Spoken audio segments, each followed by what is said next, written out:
मैं 2013 से ट्रेनिंग करनी शुरू की थी श्री जितेंद्र कोच के पास। सुनीता मैडम 70 साल से ट्रेनिंग करा दी थी हमें। तो आज भी जो मेरे कोच हैं मैं उनके अटैच में हूँ, आज भी मैं सुबह शाम बात करता हूँ। ठीक है, सबसे पहले आपको मैं कमेंटमेंट करूँगा, अपने कोच को कभी गाली मत देना। अपना कोच जो है वो कोच है, तुम दूसरा कोच बदलो, 70 बार बदलो, 20 बार बदलो, पर लेकिन जिसने तुम्हारी ट्रेनिंग शुरू कराई है, जहाँ से तुमने अपना स्टैंड रखा है, उसको कभी गाली मत देना, उसको कभी ऊंचा नीचा मत बोलना। ठीक है, क्यों? क्योंकि उसके पास तुमने जाकर उसके चरण छुए, ठीक है ना। तो इसका मतलब वो तुम्हारा गुरु हुआ, वो मेरा भी गुरु हुआ। तो मेरी आदत ये रही है कि मैं कभी किसी अपने गुरु को गाली नहीं देता, चाहे वो कितना ही बेकार रहा हो। उसने बेकार किया है, वो बेकार है, कम से कम हम तो बेकार नहीं है। लोगों की नज़रों में उसकी छवि बेकार है, हमारी तो नहीं है। छोड़ दिया हमने उसके पास से, कोई दिक्कत नहीं है। बट अब दूसरी बात पे आ जाते हैं। काफ़ी सारे बच्चे ऐसे होते हैं कि भाई उसे छोड़ दिया, फिर दूसरे के पास चले गए और अपनी थिंकिंग में उसको ला के फिर अलग चीज़ ला रहे हैं, उस कोच का नाम बदनाम कर दिया। ठीक है, दो चीज़ होगी। अब तीसरी चीज़ पर बात करते हैं, क्योंकि जल्दी जल्दी बता रहा हूँ मैं आपको, ये बहुत लंबा टॉपिक है। अब हम बात करते हैं उसके बारे में, जैसे कि आपकी परफॉर्मेंस है, परफॉर्मेंस नहीं आपकी।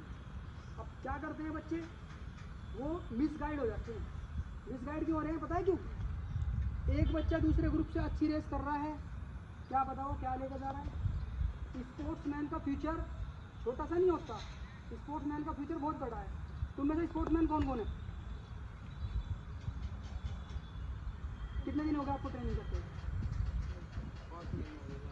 अच्छा, कौन सी क्लास में हो आप? अच्छा, आपकी बेटा? अच्छा, आप स्पोर्ट्स कर रहे हो, ठीक है। आप बेटा? अच्छा, बहुत बढ़िया। देखो, स्पोर्ट्स कभी एक दिन का खेल नहीं है। कभी आप सोचो कि भाई एक रेस हमारी अच्छी नहीं लगी, कोच साहब आपके साथ है, बढ़िया आदमी है, एक नंबर के, उस बंदे के ऊपर वीडियो बना दी मैंने, और किसी के अपने दम हो तो मेरे रोक के दिखा दे, ठीक है ना। डंके की चोट पे बोल कर जाता हूँ मैं, डरता नहीं हूँ बिल्कुल भी। मरना है तो गोली सीने पे खाने से डरना क्या, एक दिन तो मरना ही है। मान रहे हो बात को? नहीं मानते? मैं नहीं डरता भाई किसी से, जो डंके की चोट पे है। नज़रों के सामने कभी नज़रें नहीं मिली उस इंसान की जो बच्चों के साथ गलत कर रहा है, हमसे नहीं मिली, किसी अच्छे इंसान से नहीं दिख पाएगी। कि मुझे 15 साल हो गए स्पोर्ट्स करते हुए, आज तक किसी के साथ कोई गलत मिस्टेक नहीं हुई। लड़कियां भी बहुत सारी रही हैं, लड़के भी रहे हैं, बहुत सारे लोग रहे हैं। मैं यही कहना चाहता हूँ, अपना फ्यूचर अपने हाथ में है, अपना फ्यूचर अपने हाथ में लेकर चलना। आप भर्ती की तैयारी कर रहे हैं, अच्छी बात है, मिसगाइड मत होना। कुछ साहब आप बताओ, मेरे को बहुत कुछ बात है। आज आप बताओ। नहीं बताओ, आज आपका दिन है, आप इसको तो और बताई जाए, चलिएगा। अब हम ट्रेल पे आ जाते हैं। अब बच्चे 1500 मीटर के होंगे, कुछ 800 मीटर के होंगे, कुछ 100 के होंगे, कुछ वैसे होंगे। ट्रेनिंग का वो मेथड बता रहा हूँ आज, जो मैंने अपने टाइम पे यूज़ किया था और वो मुझे बेनिफिट देकर गया। आपके पास डायरी कितने बच्चों के पास? अपनी डायरी ला के दिखाओ। घर पे इन्वेस्टमेंट डायरी बना दी? नहीं बना सकती। किसके पास है डायरी? स्पोर्ट्समैन की बात पूछ रहा हूँ।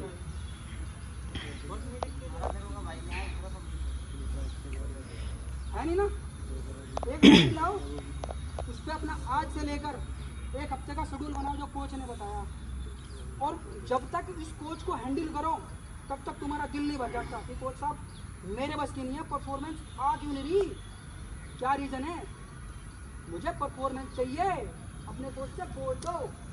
और नहीं कोच दे रहा है ऐसा कोई जो मेरे पास है, उसको ये लगता है कि मेरी परफॉर्मेंस नहीं आई अभी तक, कोई एक भी आदमी तो मेरा टाइम ना टूटा हो। यही तो कह रहा हूँ मैं, यही तो रीज़न है। अगर तुम जिस दिन तुमने डायरी बना दी और 800 मीटर की टाइमिंग लिखी थी, 2 मिनट थी भाई इस तारीख को, इतनी रेपटेशन लगाई, इतने की थी, 400 की इतने की थी, 1500 की इतने की थी, 800 की इतने की थी, 100 इतने की थी, और 600 इतने की थी, 10 किलोमीटर इतने की लगाई, वो कंबाइंड, और उससे डाउन डाउन आते चले जाना, मुझे बता देना कि तुम्हारा हो क्या रहा है। समझे मेरी बात? ये इसलिए बता रहा हूँ कि ये मैंने यूज़ करी है और इसको मैंने परफॉर्मेंस पे देखा है। जब हम 400 मीटर की रेपटेशन लगाते थे, 1:20 की लगती थी हमारी, हम 20 रेपटेशन लगाते थे, तो उस रेपटेशन में क्या करते थे, अप डाउन तो होती है ज़रूर होगी। 1:20 का लैप दे दिया कोच ने, 1:20 का लगना है कि वो 18 का नहीं होना चाहिए और 21 का भी नहीं होना चाहिए, वो पूरा प्रॉपर होना चाहिए। और हमारे साथ सीनियर जा रहे हैं तो भाई ऐसी तो बात नहीं है कि डाउन ना जाएंगे, अपना जाएंगे, जाएंगे, सीधी सी बात है। तो उसी चीज़ को तो लिखना है। तक तो मैंने लगाई थी 20 की 10 रेपिटेशन, फिर 10 के बाद मेरी 18 की कैसे होगी, 22 की कैसे होगी। उस एक जो 11वीं रेपिटेशन उस पर तुमने मेहनत करनी है, समझ रहे हो मेरी बात। ये बात तुम्हें बताएगा कोई नहीं, ठीक है ना, कोच साहब बता देंगे, अदर भी जो जिसने स्पोर्ट्स करा होगा वो बता देगा, भोला साहब नहीं बता पाएगा। जो 6-6 महीने की डिग्री लेकर घूम रहे हैं, हम कोच है भाई, हम कोच बन गए। ऐसी डिग्री एक फ़ोन में मंगवा दूँ, एक फ़ोन पर आ जाएगी। और भाई घबराने की डरने की कोई किसी का बात नहीं, जब बढ़िया काम करो ना तो डरो भी मत, घबराओ भी मत, किसी का कोई डरना नहीं, कोई घबराना।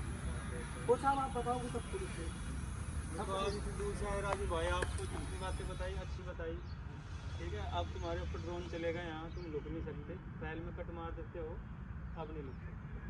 अभी तो मैं यहीं से देखते रहता था, अरे कौन ये 3 चक्कर में आगे फिनिश कर दी। अब ड्रोन चलेगा यहाँ, जब भी ट्रायल होगा मैं राजू भाई को बुलाऊंगा, अपनी ड्यूटी छोड़ के आते हैं यहाँ पे, देखो ये तो इसलिए कोई भी कट ना मारे, नहीं तो ड्रोन में देखोगे तुम कट मारते।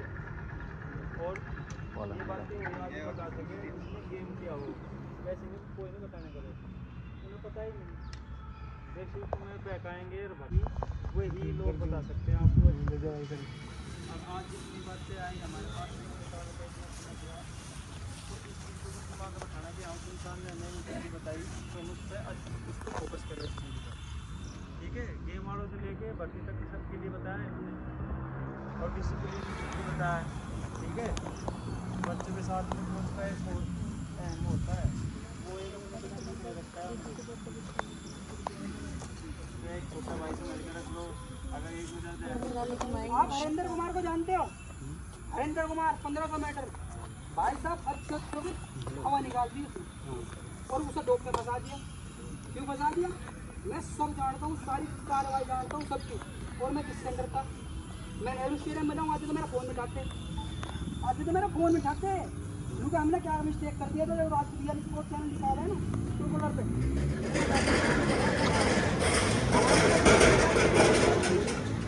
तो साहब मैं आपको बताऊँ, एक बच्ची की एंट्री काट दी नेशनल कैंप से, स्टेट में उसके 2 मेडल, नेशनल कैंप से एंट्री काट, उसने कर ली रिकॉर्डिंग, मुझे भेज दी, सर मेरे साथ ऐसा ऐसा हो रहा है जी, मैं कैसा करूँ।